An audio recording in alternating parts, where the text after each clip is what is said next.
শনিবার কান্নায় ভেঙে পড়ল তৃতীয় লিঙ্গের মানুষ মাধবী দাস।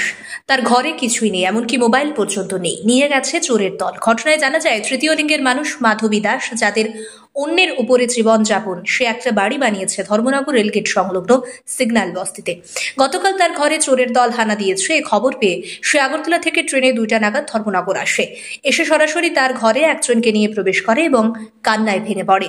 কয়েকদিনের জন্য মাধবী আগরতলা গিয়েছিল, কিন্তু খবর আসে তার ঘরে চোরের দল হানা দিয়েছে।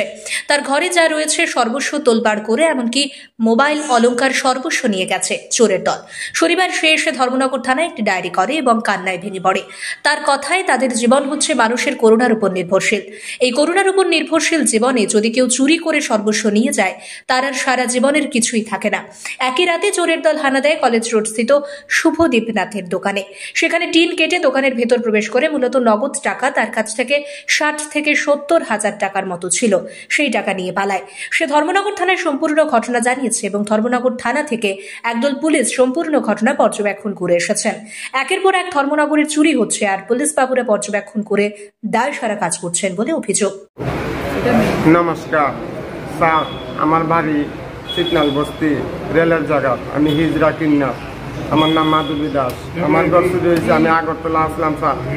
এখন আইয়া দেখে আমার ঘরের আলমারি সালমারি ভাঙ্গা স্যার, সব নিয়ে গেছে। আমার সোনা গয়না টাকা পয়সা আছে, চাল কাপড় সব নিয়ে গেছে স্যার।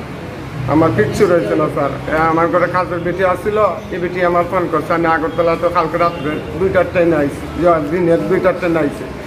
স্যার আমি এইসব দৃশ্য দেখছি। আমি তা নিয়ে বাবাই আছে, বাবাইরে নিয়ে আমি আমার ঘরে ঢুকছি। আমি নাহলে আর আগে ঢুকছি না স্যার। এখন আমার ঘরে এলোমেলো রয়েছে স্যার। আপনারা যদি দেখেন তারপর আমার ঘরে ধরবো, নাহলে ধরতাম না। নমস্কার। আপনি কি আজকে আইসেন? আমি কালকে আইছি স্যার, 2টার ট্রেনে। আচ্ছা, আইয়া দেখতে পাচ্ছেন? দেখছি স্যার, আমার এইসব এলোমেলো। আমি তো খান নাই স্যার। নমস্কার। ব্যুরো রিপোর্ট, সত্যের খোঁজে 24 ঘন্টা।